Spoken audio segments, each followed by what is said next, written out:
Yo, welcome back to another episode of Nothing Agreed. This time we're shooting at you with an NBA pod. It's been a while since we've done NBA pod. It has been a very long time. Because, NFL season's been pop, and we do it once a week, so.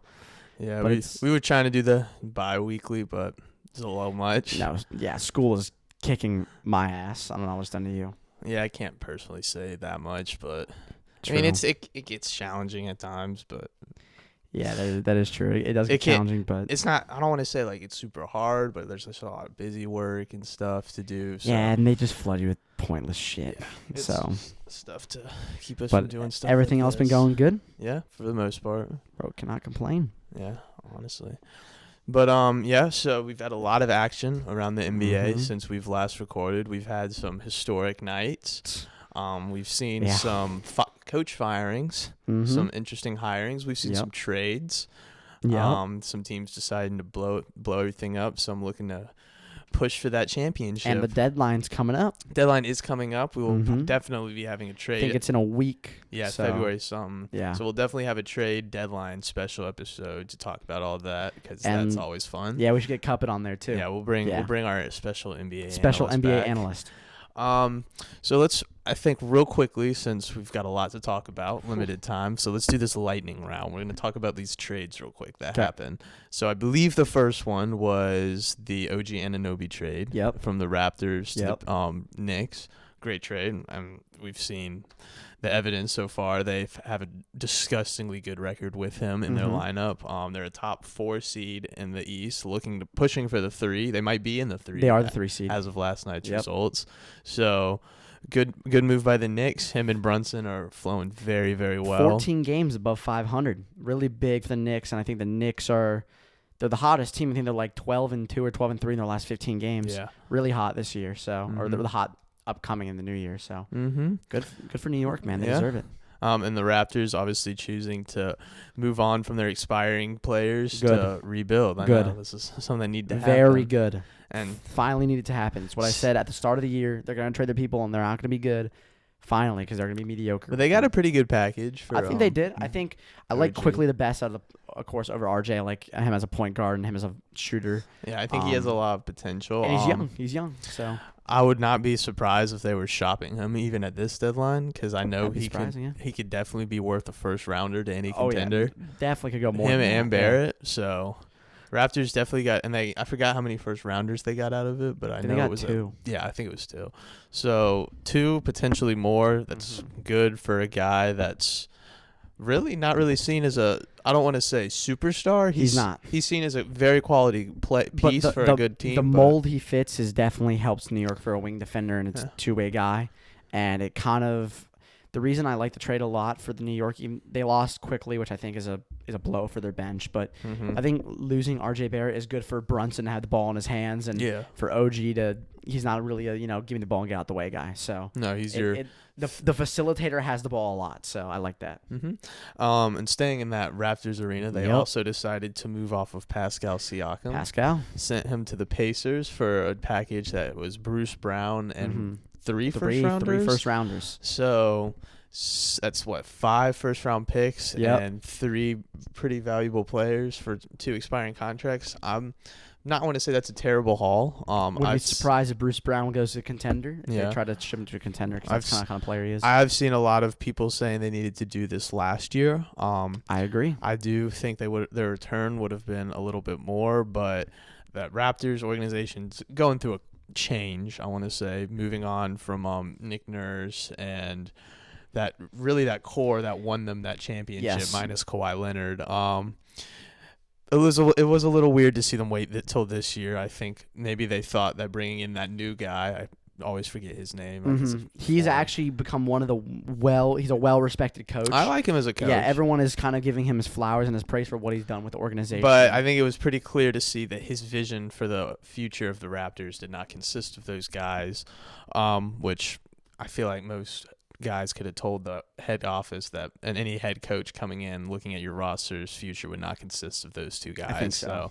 Still probably should have moved off of them last year, but for what you got, I don't think you can be mad at it if Yes. you're a Raptors fan. And then if you're a Knicks Pacers fan, you're obviously thrilled that you've made these additions because they've put you in a more competitive and a division that I want to, or a conference I want to say is not that competitive, I feel like, at least compared to the West, because the West, like you say, Yes. is every team, if like 3 games could decide the difference. Like 3 nights worth of games the could Clippers decide. are the the 4 outside. seed and they're 2 games back. Yeah. So- and they were the 1 seed. Like Yeah, they're literally 2 the 1 weeks seed. ago. Yeah. So And but the East, you've got your top 4 or 5 teams really. Then you've got your kind of 3, 4 behind it, kind of at that next tier, and then everyone else kind of falls below. Yes. So good for those 2 teams trying to make their case for why they should be contenders in the East, and we'll see what happens come March, yeah, June, good. July. I just want to say this Pacers.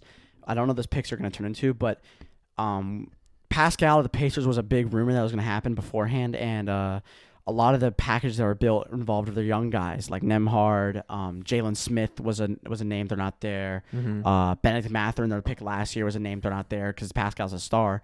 So I guess you do move off of players you don't know what's going to become, which is scary, but you keep the young guys that the core is still there. Mm-hmm. So yeah, Yeah, it was a very good move by the Pacers. and for what they Tyrese gave is coming away. back right back off his hamstring injury Mhm. that kept him out. So good move for the Pacers, and I like the move for the Raptors a lot. They finally get the picks they need. I was one of those guys who said last year they needed to get rid of him, get the value high, especially when the Gobert trade was still Mhm. sizzling on the market when they got 5 first-round picks for a player of that caliber, right? You can definitely get something like that, and they got something like that. So Yeah. good for them. Yeah, but real quickly, we'll talk about one last thing before we get to the on-court stuff.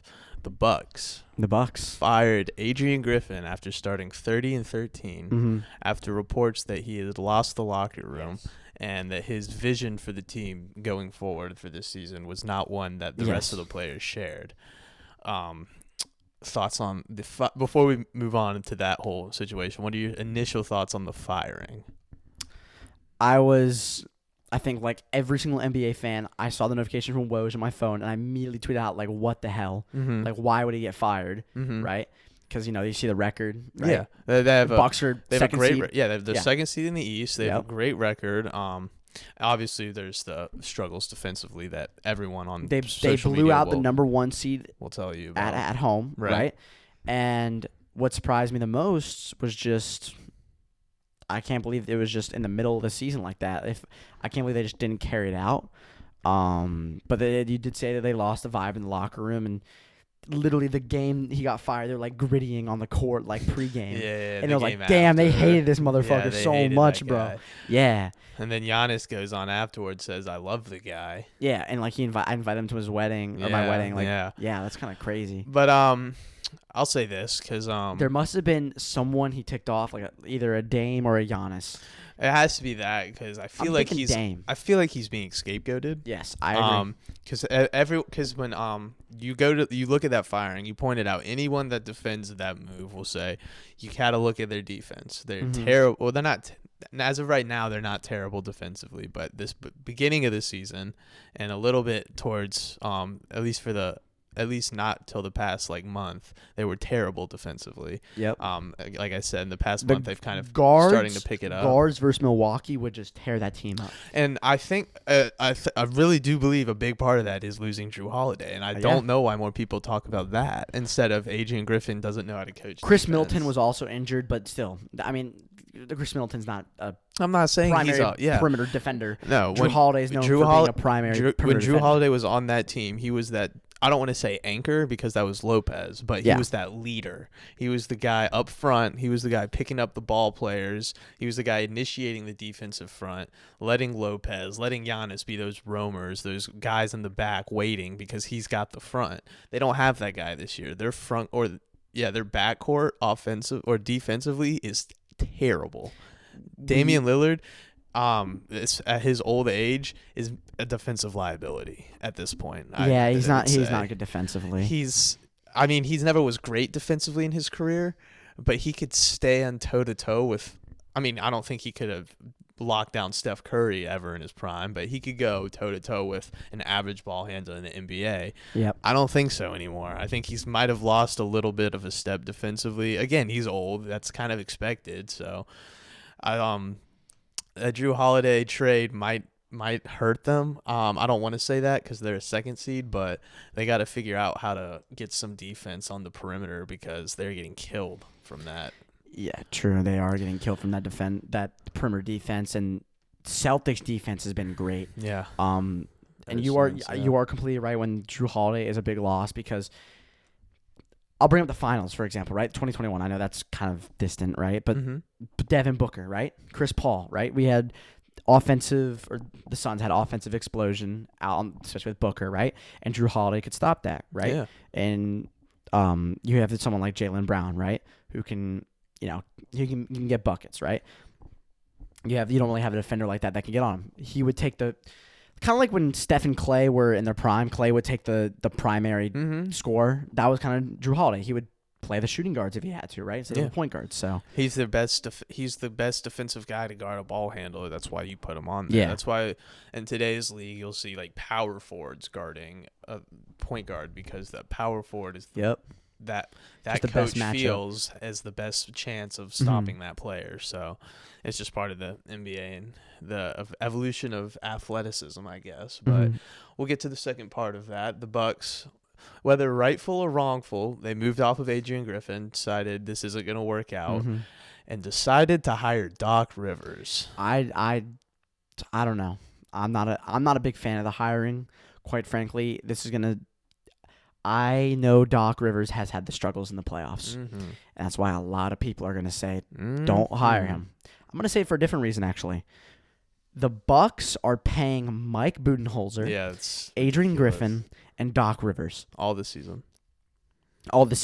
First of all, Bud is a good coach, but it was time to let him go. He did lose, and he was getting called to be fired, right? And even when the Bucks won the finals, everyone was like, oh, Bud's keeping his job because he won the finals. It's the only reason, right? Yeah. They're still paying him. Adrian Griffin, we just talked about him, right? First-year coach. Now they have to keep paying him for the duration of his contract. Now Doc Rivers, who's a veteran head coach, right?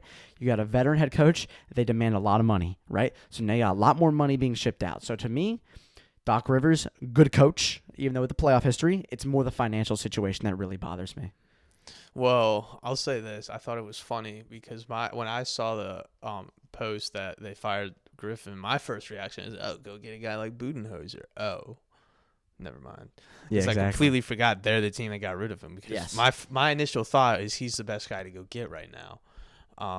Obviously, they cannot rehire that guy for obvious reasons, but so they decided to take the media approach. And it's just I don't know. I just feel like for a guy for a team that's desperately trying to win, you're trying to convince Giannis to stay here forever.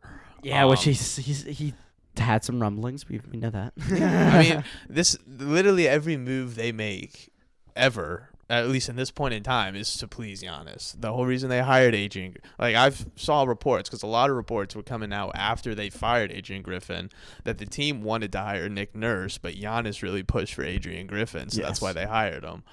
Thank you, Giannis, as a Sixers fan, but that's another thing. That's Nick Nurse is a better coach. But so yeah, all those were coming out. So of course that's gonna get Bucks fans a little upset. They're gonna be like, get Giannis out of the front office. So, but literally everything they're doing is just so he stays because he's ever since Kareem, he's the most relevant thing their franchise has ever had. Yes, probably more than Kareem. At least in today's level, because basketball probably wasn't as popular back then. Yeah, in terms of like talent wise, yeah. He's low key. Giannis is. I don't say he is like the type of player, but he's kind of like the next like LeBron in terms of the face. He runs the show, right? No, he very much is. And he deserves it because of his star talent. We know how good he is. But again, these are conversations about star players being in the front office. Yes. That's something that's we can save a completely different episode for because that's ridiculous. But yeah, I mean it just makes sense that every move that they make is for his pleasure. So yeah. That's why they hired Griffin. I'm guessing they had to get his approval to fire him. So that's also kind of weird, but I don't know if they went to him about hiring Doc Rivers. I would assume not after they went to him about the last coach. Maybe they should, because I don't know. Doc Rivers just doesn't seem like the best candidate to me. I know Mark Jackson was out there. You could have got him. I know people were talking about Mike D'Antoni. Trying to utilize that Giannis and Dame offense. That defense would be worse. Yeah. I know that defense would be worse, but that offense could get better. I've seen some people say go get Jeff Van Gundy. Jeff Van Gundy. Definitely. Yeah. But now they settled on Doc Rivers. So worst playoff resume of all time. Most 3-1 or 3-2 leads blown. Most 2-0 leads blown. 1 championship to show for it. Back almost 2 decades ago. Yeah, 2008. Yeah, that's crazy. Most NBA fans weren't alive for that. Some. Yeah, that is true. That is true. So, all the best of luck to you, Bucks. Not personally, but from a general standpoint. But yeah, good luck with that. That is true. Let's talk about one thing you missed for the trades, though. It's 2 things actually. Quickly, first of all, Terry Rozier got sent down to Miami. Kyle Lowry involved, right? I forgot about that. Yeah. We can talk about that quickly though, because it's not really like a massive trade. I was about to say, because I saw his quote yesterday about the losing climate in Charlotte, right? How it's just accustomed to, and the Heat, they don't take that, right? Right. So I think that was interesting. Good for him. Good trade for Miami. Good trade. I like it. I haven't seen anything so far really that makes me think that trade made them super better. I've seen significant or not significant. I've seen slight improvements to their game as a team. But we're just gonna have to wait and see long term. I like it too, but we're just gonna have to wait and see how that one pans out, because I don't think that one's had much of an immediate impact as those other two. True, that is true. There was one. What other one? Okay, there was one more trade, and it was Bagley and Danilo Gallinari and the Pistons and the Wizards. And we don't really need to talk about that because it's bottom dwellers and they're on the tank job, right? There's one I want to talk about though, and that is the Chicago Bulls. The Chicago Bulls, DeMar DeRozan, right? Zach LaVine, right? They're all in the trade block. And they just announced, right before we started this episode, they just announced that they are probably not going to trade their core pieces, right? The DeMar DeRozan, the Zach LaVines, they're probably not going to trade them, right? Once again, stupid decision. Yeah. Why? You're the okay. First of all, you're the 9th seed, right? Yeah. So I'm speaking because I follow the Hawks, right? That's my team, Atlanta. Right. I want to trade DeJounte Murray. I know that Quinn Snyder, our coach, is trying to push to keep DeJounte Murray. I'm like, no, get the value you can now. We're a 10 seed with DeJounte Murray, right? We're not to me, your mindset should be championship or bust, or high success or bust, right? Unless you're a young team like, you're just filling out. For example, like the Thunder, right? The Thunder last season, right? They were a young team. They tried to make the playoffs, didn't, right? But if like this season now they're the 3 seed, right? They're now looking probably to make Western Conference Finals, and then the next year they should be taken as like championship contenders, right? For the Hawks, we made the Eastern Conference Finals in 21, and then we haven't done shit since. We made the trade for Murray, didn't work out. The same thing with the Bulls, right? The Bulls have made, I think at best maybe the first round with these guys. First round, I think. Yeah. They've been playing team multiple times. They're not a championship winning team. Get the value you can now. Kobe White is most improved player numbers right there, right? If anything, maybe build around him for the future, I was about to say, right? He's probably a lot more valuable to teams trying to trade than those two. Well, yeah, but get the value you can out of DeMar's turning, he's turning on the side of 30s, which you don't want to see the side of 30s. Zach LaVine is turning to the side of 30, right? And DeMar's also on an expiring contract. You need to get. They're not going to re-sign with you unless you give him the bag. Which no. DeMar DeRozan is not re-signing with the Bulls. Yeah, exactly. The only sort of advantage that I've seen that they would have is historical importance, but that doesn't even beat out his first choice, because his first choice would be to go home. To L.A. Exactly. And you're not beating I don't think DeMar, in the nicest way possible, I don't think he's going to get because he's turning that side of 30, he's not going to get the big money moves, right? And we already know, if for whatever reason, Bronny James and his USC career, and if he wants to go to the draft and LeBron's comments and all that taken into consideration, for whatever reason, if LeBron James isn't a Laker next season, I promise you the Lakers are more than happy of throwing a bag at DeMar DeRozan just to have DeMar DeRozan on the roster, because that's all the Lakers want. They just want star players on their roster and sell tickets, make money. Exactly. That's a lot of what their organization is. Yep. That's why it's big time. That's why when you play for the Lakers, it's big time. You're playing with the best. Yep. But no, they will be more than happy to throw a bag at DeMar DeRozan if LeBron walks. So if you're the Bulls, you definitely trade him. I mean, I can understand if you keep him because all the trade value for him is just not there. But there's got to be some. There's got to be at least a market for Zach LaVine. That's what I'm saying. There's at least a market and for again, Zach LaVine where you can get draft capital. And if people are downplaying how good these players are, like if you're only getting one first rounder for Zach LaVine, Mm-hmm. I can understand. I think you can get. I think you still need to move off of him Yes. now, because I don't know how many years are left on his contract, but he's not winning anything with y'all. And I promise you, he's getting older too. He's not sticking around for a rebuild. I think he's been with that organization since 2017, or 2018 when Jimmy Butler got shipped to Minnesota, and He's part of that trade. yeah, and the Bulls haven't done shit since, right? They haven't not done anything. You have to move off these guys, right? As a GM, my opinion, you just have to. If you're not going to get championship or bust mentality as a GM, what the heck are you doing? Exactly. No, you can't keep trying to tread water in mediocrity. That's just not a good mentality. And I bet you the Chicago Bulls fans, right? Maybe the casuals are going to buy a ticket for Zach LaVine, but the fans probably want to see Kobe White play, right? I've seen a lot of love for Kobe White because, he came in. Last year he was averaging 9.5 points per game. Now he's averaging 18 a year, right? He doubled his point total. He's more efficient. His usage has gotten better. He's better at playmaking, shot making. Build around him, right? You have Vucevic. God damn. Like, you need to move off of these guys. Yeah. But no, they want to keep them and just become mediocre, which then becomes a mid-draft pick, which then becomes... Yeah. It's not a good recipe. And in 2 years, you will see the Chicago Bulls down with the bottom. So, that's me. You'll see them down with the bottom. Yeah, because what's going to happen when you put that statement out there is, now that you say we want to keep these guys, now in your mind you're like, these guys are untouchable, and you've got teams calling you about Alex Caruso's, Kobe White's, Yep. and now they're starting to throw in here, here's 2 first-round picks, and here's a young piece you might be able to flip for a third, and then now they're starting to listen.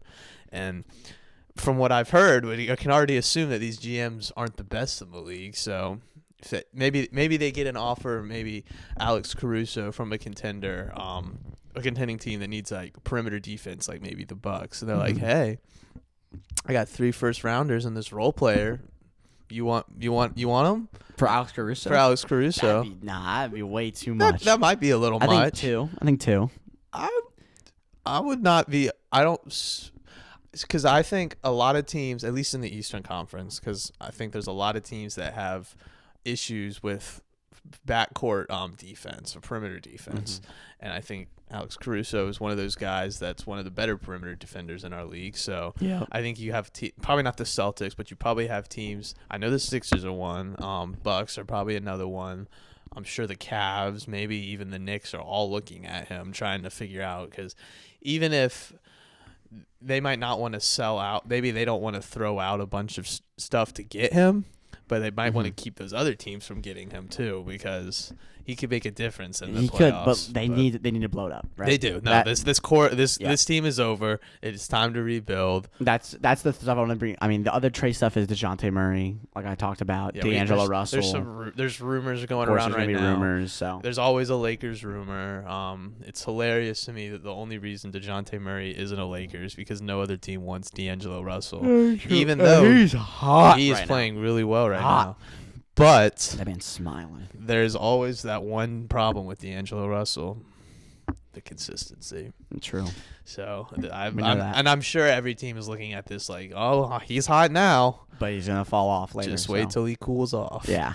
So, go for him. Hopefully, he can keep this streak going. So, hopefully, he can get to a good team, maybe a contending team. I don't know if you'd be ecstatic if he was on the Hawks, but we'll see. No, he won't. But let's move into some games Go ahead. now. Go ahead, son. Because it was last week, right, where we've just had The explosion. offensive. I don't even have the word for it. Yep. But we had 270 plus games. Yep. And 262 plus games. Or they Yep. both got 62, right? Yeah. Or 63 or something like that. Yeah. So let's talk about the first night, right? That was Embiid 70 and Cat 62. Yep. Yeah. So let's that. So Sixers Spurs that night, right? Yep. In Philadelphia. Mhm. Greg Popovich. Everyone knows the quote. How are you and Wemby gonna take on Embiid? Mhm. Oh, we're gonna hammer his ass. Yep. And final result was a 70-point, 15 rebound, 7 assist win for Joel Embiid and the 76ers. So, and I think it's hilarious because Wemby had like 33 points and almost a triple double, and no one talks about that. Yeah. No, I know. Almost triple. So, I thought, I mean, obviously I'm a Sixers fan, so obviously I love that, watching that game. But I want to say this because I know a lot of people were talking about how bad the Spurs were for allowing that, and the fact that Pop was not playing Wemby in crucial minutes down the stretch while Embiid was racking up points. Mm-hmm. Because the only reason Embiid was in that game for so long was because it was close. I mean, the Sixers were sitting at about a 15-point lead all the way up until like 6 minutes in the fourth, where the Spurs cut it to like 8, and then for whatever reason they just couldn't tighten it anymore, and the Sixers walked out with it. But yeah, it was a great game to watch. But yeah, I feel like, I don't know. I've made this point. I don't think I've ever said it on the podcast, but I've made this point to some people before about when guys like Chet and Wemby come in the league, these huge or these massive, tall, like guys that can do everything, like Unicorns. dribble. Yeah, unicorns. They can put on the floor. They can pass. They can shoot from the arc. Mm-hmm. They can't play defense though. And I just think a game like that, because I went back and looked at it, because I went to look at when the Spurs played the Nuggets too, right? Mm-hmm. Yeah, Jokic had damn near a 30-point, 20-assist triple-double that game. So I don't want to say Wemby does lead the league in blocks. he does, and I'm not saying he's bad defensively, but his size is an issue. It is an issue because I didn't watch the game when he played the Nuggets, but I did watch the game where he played Embiid, and there were a lot of times where Embiid just pushes him off the block and just backs down.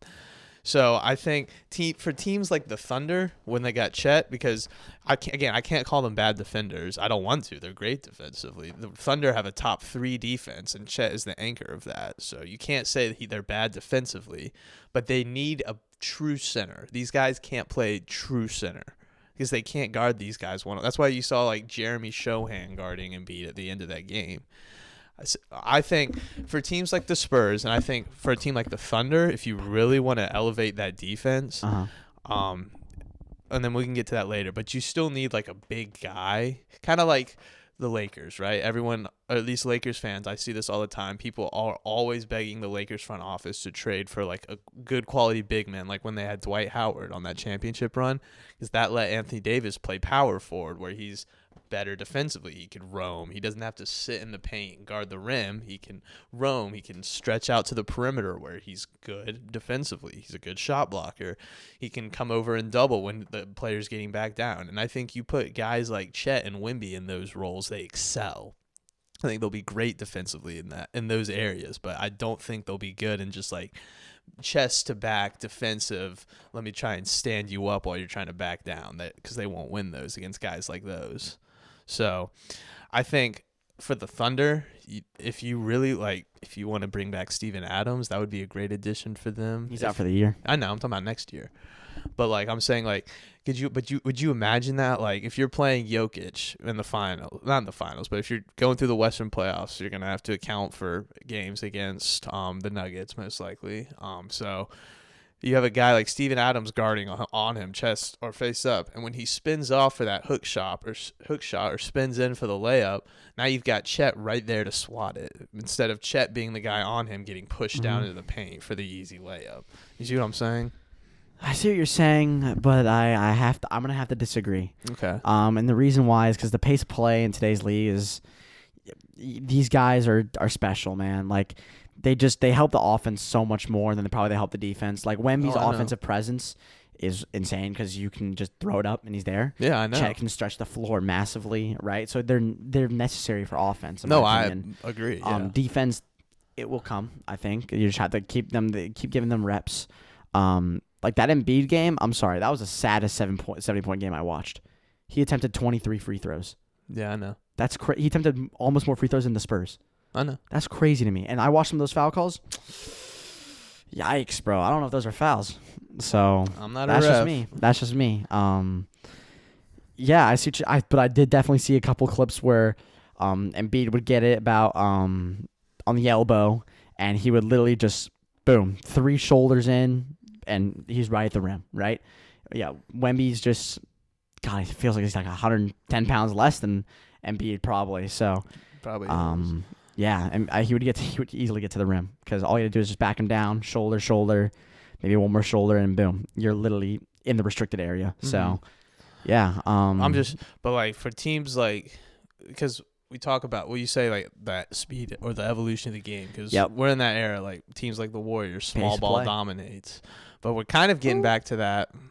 I would say big men dominate the league. That's what I'm saying. We're kind of getting back to that point. I mean, but you got guys like Giannis, Embiid, Jokic, Cat, even now. Although I wouldn't say he's as good as those 3 in the paint, but he's still good. He's still a really good player. I mean, you got guys like Ayton who is good in the paint. Anthony Davis is good in the paint. Anthony Davis as well. So like, you can't have like. You said Gobert? I didn't say it. I mean, he's good in the paint, but like. Yeah, he's good in the paint. Yeah, offensively. Well, that's offensively. That's right? we're talking offensively. Oh, okay. I thought you meant defensively. No, we're talking offensively right now. Word. I'm just saying these are guys that you have to guard. I already said Giannis, and these are the guys that you have to guard, and these guys are they're massive than you, and at least 2 games when you've gone up against the 2 best centers in the league, they've had their way with you. Now again, I'll give you the benefit of the doubt. Those are the 2 best centers in the league. Some can argue the 2 best players. But still, a 70-point game and a 30, almost 20 assist triple double. Those are record games. We're also talking the Spurs who have 10 wins. Again, yeah, the rest of the team sucks. But I think for those guys, like long term, I think it would just be beneficial for like another big man to come in and just help them. You see what I'm saying, though? I see your general manager, Jake. Exactly. All right, but we can move on to for Karl Anthony Towns. Cat. Let's get to that game. He dropped 62, and he was benched in the clutch. Yes, he was because he shot so inefficiently in the fourth quarter. His coach went on later to say that he was so disappointed with that entire team. Yeah, with how they approached the game and how they lost to the Hornets. You're right. Yeah, bad team. Yeah, they lost to the Hornets. So so for anyone that doesn't know, basically, Karl Anthony Towns had 62 points in the fourth quarter, and on the same night, Embiid had 70. So while they were playing, 44 points in the first half. Yeah, which is crazy. But while the game was close, I think it was within 10 points in the fourth. 6 minutes left. There was within 6 at one point. Yeah. There were reports coming out after the game that all the other players on the Timberwolves were asking like the coaching staff how many did Embiid have, so because they were trying to help Towns break the record that Embiid had for the night, and all that stat chasing ultimately led them to losing to the Charlotte Hornets. And they're in the fight for the 1 seed. Yeah, they were. And Cat also got benched in the last 4 minutes. He got benched because he was just putting up bad shots, trying to score, and that is ultimately what caused them to lose. I also want to say, because I looked at the stats from that game, not a good game from Anthony Edwards. He had like 12 points, 2 assists, and 3 rebounds. Dropped 70 and you score 110, like 120. I get that, but I'm saying, well, again, I have a point I'll make later, but yeah, not a great night for him either. Great night from Cat. He shot, what was it from 3? It was ridiculous. He was like 8 for 9 in the first half from 3. So Anthony Edwards just got fined $40,000. Yeah, for his comments about the referees. Nice. But Chris Finch was pissed. I mean, I would be pissed too if a guy scored 62 and lost. But let's see. Let's look at his game log. 62 points. It turns out that doesn't happen. That happens more than you think. He shot 10 of 15 from 3, 10 free throws out of 14, and then 21 of 35. Edwards had 9 points and 11 assists. Ooh, Nickel Alexander-Walker had 18. Gobert had 13, 11. Yeah. Yeah. So they were just feeding him. Only Anthony Edwards had double-digit shots with 3 of 11. Yeah. So bad game from him. Yep. Let's go on to the other week though. But yeah, we'll Because move down from What Monday happened to was Friday. the same pattern. The 70-point team won and the 60-point team lost. Yeah. I know your team was on the losing side of history that night. Oh yeah. So Luka 73 shot what from 3? What was it? It was like Don't even remind me. 8 for something. Oh no, it was more than that. It was like 9 for something. Fucking torched us. 18 free throws. I do want. Yeah, you say that trying to hate on Embiid. He only made 1 3-pointer that game. Oh. Embiid on his 70 points. What is that supposed to do? Or to you're me? saying that was a weak 70 points because they're all free throws. Yeah. But I'm saying Luka put up 4 less free throws and 7 more threes. Threes are more impressive than twos. I know. Well, I'm saying if you score 70 only on 2s. That just means you put up more shots. Exactly. Because he was bullying. Bro, okay. All right, sorry, I'm just defending my Yeah, guy. I think you missed a point there. Yeah, he also played less minutes too. So that's just Yeah, me. because it was a close game the entire time because the Hawks scored 140 fucking two. But yeah, that's the point I want to make, right? Yeah. Because I feel like even in the Sixers game, like the whole reason Embiid got 70 is because that game was close for most of it. I don't want to say close, but it got close at the end for a moment there. Yeah. But Go on.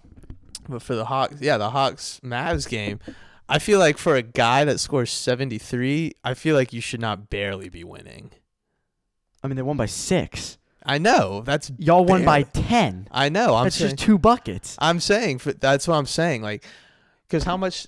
Again, I don't remember the final score. But It was 148 to 142, I think. no, I know your game. I'm Yeah. saying 'cause I'm talking about Embiid's? Kobe's 81. Dude, What that the was point like differential. I can't remember. I got you. Was that a close that was game January too? 13, 2006. I can't remember if that was a close game. It was until the end, I'm pretty sure. That's what I'm saying. But his team sucked though. That's why. 122 to 104. That was it. Yeah.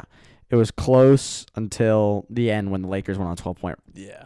They went on a 20-point run and a 12-point differential in the third and fourth quarter. Okay. So it was a 6-point game going in the fourth quarter. Mm-hmm. But also, because even this though, because the Hawks Mavericks game that also went down to like the last 30 seconds though. Yes. It was a winnable game Yes. until the last 30 Yes. seconds. to So the last like 10 seconds when they Yeah. hit 2 free throws. yeah, So 10 seconds was all it took for this game, or it could have been a difference. So I just feel like the Mavericks didn't have Kyrie Irving, and I don't want that's to. why more touches. And I don't want to say anyone else really shot poorly because no one else really did. If Also, you look at their shooting, this was the statistics. game when freaking that Rivals reporter, Week. yeah, that reporter was like, "Why'd you get that soft ass fan out?" Right, and then he became pissed at the reporter. Was like, "All you do is report negative." So literally, I just wrote like in the comments, "Just take Lucas over next game."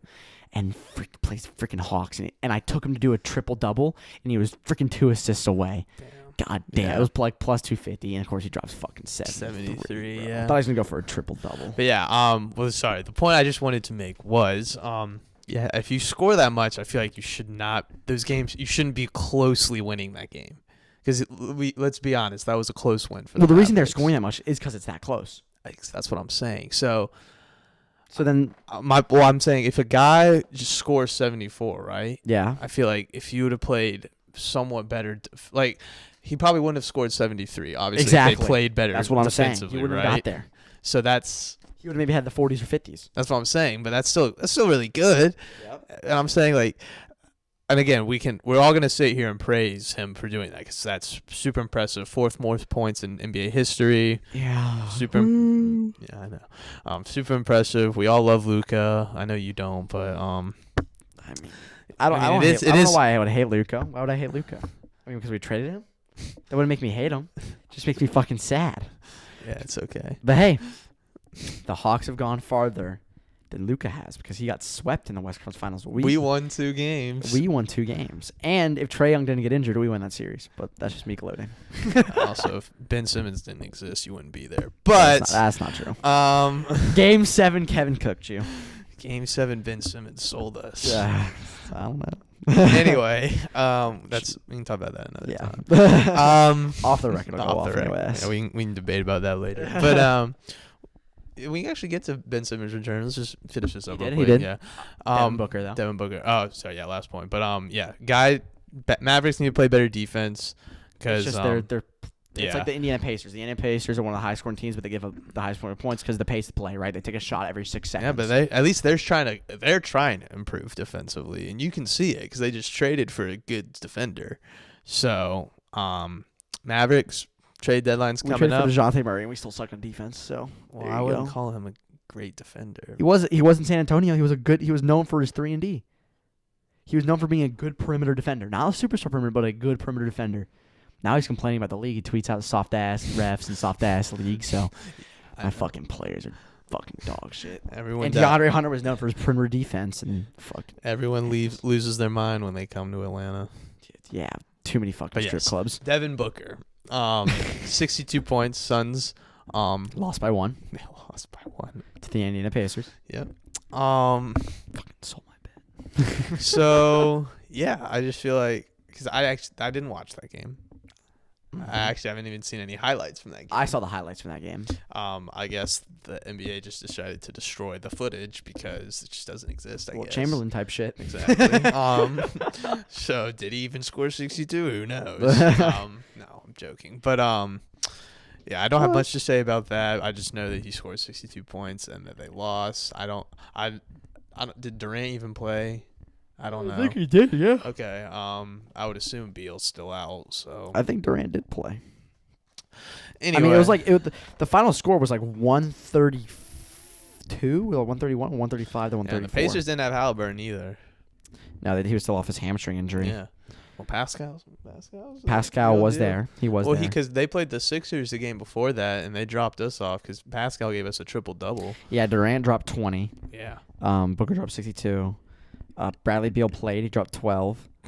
Shot 5 of 13, which isn't horrible, but isn't great. And, yeah, Siakam dropped 31. Nevin Hard dropped 22. Toppin 23. Yeah.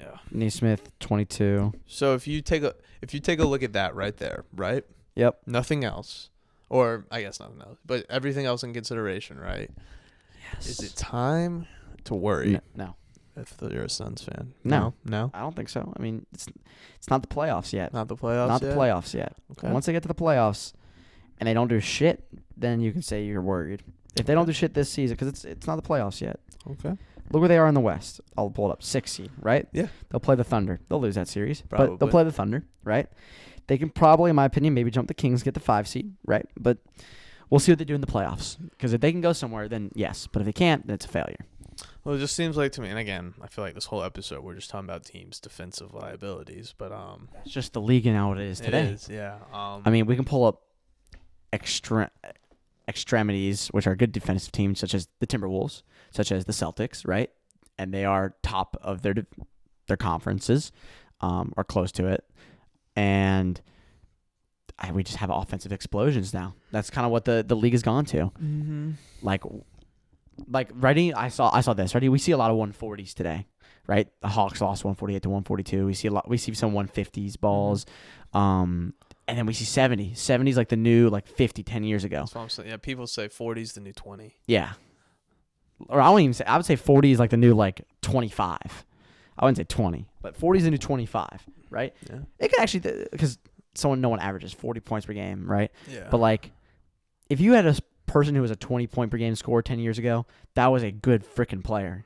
You would be like, oh, that guy has some value. Now right? you're like a role player. Now you're just you're playing. You're not a bench player, but you are a role player, right? Or you're on the cusp. It depends on what your role is. You're not a scrub, but you're not a superstar. If you're the scoring option, the scoring option, and you're scoring 20, then that's an issue. Yeah, you suck.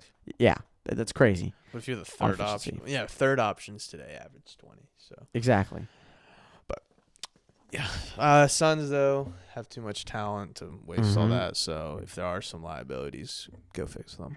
True. Booker lost though. I think they missed the last shot and dropped 62. Yeah, he missed the game winner. Booker 0-3 when he scores 60 plus. Yeah. Jeez. Yeah, isn't he also like the first player to score like 60 plus on 2 road games? Who? Booker. Some stat like that since Kobe. Maybe. I didn't know that. It's the first player since Kobe Bryant to score 60 plus Shout in out 2 Kobe, road man. games or more than Kobe. one road game. Anyway, Go on, son. we had Rivals Week last week in the NBA, which is fun little event. I enjoyed it. And it gave us probably game of the year. A lot of people are saying. Did you watch it? What game? Lakers Warriors. I watched the overtime and second overtime because Okay. I'm gonna sound like a nerd, but the WWE Royal Rumble was on and I was watching that, and then I had notifications going like, "Holy shit, what a game!" So I turned it on, and that ending was insane. Curry had the most open look of his goddamn career. Was just like straight zeroed on the basket, money, bottoms. It don't matter. Did you see that one play? I think it was at the end of regulation to go to overtime because we watched the whole fourth quarter and then the 2 overtimes when he put Anthony Davis on an island. Yes, I know exactly what you're talking about. Lost, looking for civilization. That was like, it just felt like 2016 Curry was revitalized, right? And then a lot of people were saying at the end of the game when LeBron had the 2 free throws, was it a travel? It was a travel. I saw the 3 steps. I don't know. I was 3 steps, but maybe he got fouled before it. So he's LeBron James. He's gonna get that. He's gonna get that shit. So this is part of. He's like the Joel Embiid of fouls minus the 10 extra free throw attempts. Yeah, it was a great game. They said like, how do we keep doing this shit? After that, like we put up spectacles. That was a freaking awesome game. Yeah. That was great basketball. Klay Thompson was freaking shooting lights out. I think he sent that shit to double OT. So yeah, and he played like dog shit in the first half. Too. Yes, true. That is very true. But and then Andrew Wiggins still is Andrew Wiggins to exist. Yep. No more K-pop All-Star, baby. No. And then D'Angelo Russell had a big shot too in overtime. That 3-pointer. Walking up smiling and shit. That was a great game. It was a great game. What else? Close game of the year. Rivals week. We had what was the games? I'll pull it up for you. Earlier in the week, it was I'm trying to think of like the ones that they were like trying to advertise. They were doing because I know LeBron and Curry was like the big one. Mm-hmm. There was Chet and Wemby. Chet and Wemby did have that duel. I forgot how long ago that was though. That was last week. I know, but like what day it was. Last. But we saw them go. Oh, it was January 24th. Yeah. Okay. Yeah, Wemby was finally taking it to town, bro. Like he was going crazy. Yeah. There were some good games though. There were some good games. Yeah. There was Kings Mavs was a good game. Yeah. Watching the Heat and the Knicks is always interesting to me because that feels like a rivalry. Historic. Playoffs. Yeah. Yeah. That's it. Cause we got our little rookie of the year game, if you want to call it that. Yeah, that is true. Because those two are. Who do you think deserves it? It's hard. I think it's clear. I don't because I mean Wembanyama is good, like really good, and I think he's been playing like he's had a better like individual season than Chet. But again, it's called the most valuable player, and I think what Chet's value to that Thunder team, like I know SGA's. Mm-hmm. Why am I saying MVP? I'm talking about rookie of the year. SGA is an MVP contestant. He's an MVP conversation, but yeah, no. But what Chet brings to that Thunder team, I mean, they're a top 3 team in the West, which no one but me predicted. So that is true. But yeah, so I'm gonna give it to Wemby, but I really do think Chet has a chance. You really think Chet's more valuable than Wemby? I think if you swap their roles, I think Wemby would be better on the Thunder. But I'm saying, I think that Thunder team would be better with Wemby. Best in the West. Yeah, I think I don't disagree with you, but I'm saying if you're taking it from the voter standpoint, right? I mean, as a rookie, he's leading their. If they say this, if the Thunder finish with a 1 or 2 seed, right? The only thing they can argue is record. But then you'd be like, if you gave Wemby right? That team, I think he would do better. Yeah, but that argument never comes into conversation with the MVP. Yeah, I know. though. But the reason I think they'll get Wemby, more points, Yeah, more I do assists, too. more rebounds, leads the league in blocks. Yeah. So it's got to go to Wemby to me. Yeah. I think Chet would have to have like a big stretch of games to really nationalize himself. But to me, I think he deserves to be in that conversation still. True. And then we had that big guy matchup, and then the other big guy matchup. Didn't get to see it. Yeah, because Embiid's a fraud and a phony, and he likes to dodge. For whatever reason, doesn't want to play in Denver. Yep. I saw someone saying it's an altitude thing, and then the comment to that said, no, it's a bitch thing. That's a good-ass fucking comeback. It's a bitch thing. True. But personally, I think they're lucky he didn't play, because if he did, they would have lost. Because they almost did lose. Yeah, facts. And facts. we didn't have any of our 3 players. But hey, win's a win. A win is a win. But Joel Embiid will not win the MVP because he won't play enough games to qualify. But he's not even the best player in the league. He is, but if he did qualify, he should win it. Because we did get one game between them. We did get our annual matchup. Yeah. Granted, it is always it's always in Philadelphia. Yeah. I mean, yeah, maybe it is an altitude thing. Who knows? Yeah, sounds like it. I don't know. We gotta check it. What's Philly's elevation? You know? Not that high. Because Atlanta's the third highest elevation in baseball, so it's like 1,100. So, yeah, really? Yeah, that's interesting. Mm-hmm. Yeah, I know Philly's not that high. I'm pretty sure it's pretty close to sea level. Yeah, actually. I think so. But I'm pretty sure the league's doing some sort of investigation into all that, so we'll have our verdict. He claims it was a knee injury and had to sit another game too, so we'll see. But because they're investigating it. Yeah. But we did get one matchup. They did play in Philadelphia. And like always. And fraud did his win. And Joel Embiid dominated him, like always. But he did. But yeah, I was saying, at least because I saw the initial reaction to that game was that they didn't guard each other. And that was true for most of the game. They did not guard each other. Mm-hmm. And again, like we were talking about earlier, every team's got different defensive schemes, and everyone's got a guy that they feel like can be a better defender. Like that's why the Nuggets, like they put what's his name, Aaron Gordon. They feel like he's better to equip those against those guys like Embiid, Anthony Davis, those guys, and the Sixers throw. Shout out Nick Batum, fourth quarter. He's always in. Yeah, I'm yelling. I'm not. I'm yelling. Yeah, floor seats. Got my tool in. Fourth quarter yelling. Why the fuck Batum in? That's got to look about the best NBA bar the last 15 years. Yeah, but in contention. As of right now, he can stay in the fourth. He's not doing anything bad. But but there were some possessions that they did guard each other. And bitch missed. Yep. Yeah, I guess. I don't even know. I don't remember it vividly, but I do remember Embiid won the stat board. And he did win the eye test as well. Yep. So he should win MVP if the game's qualified. Meets, it won't because I know Joel Embiid. So nope. So do you think it'll be Jokic? For MVP? Think it'll give it to him? Because or Shea. I think it should be Luka. I think he deserves to be in there too. All right, nah. They're a play-in team. They're not. They're a play-in team. They are a play-in team. That shit does not get given to play-in teams.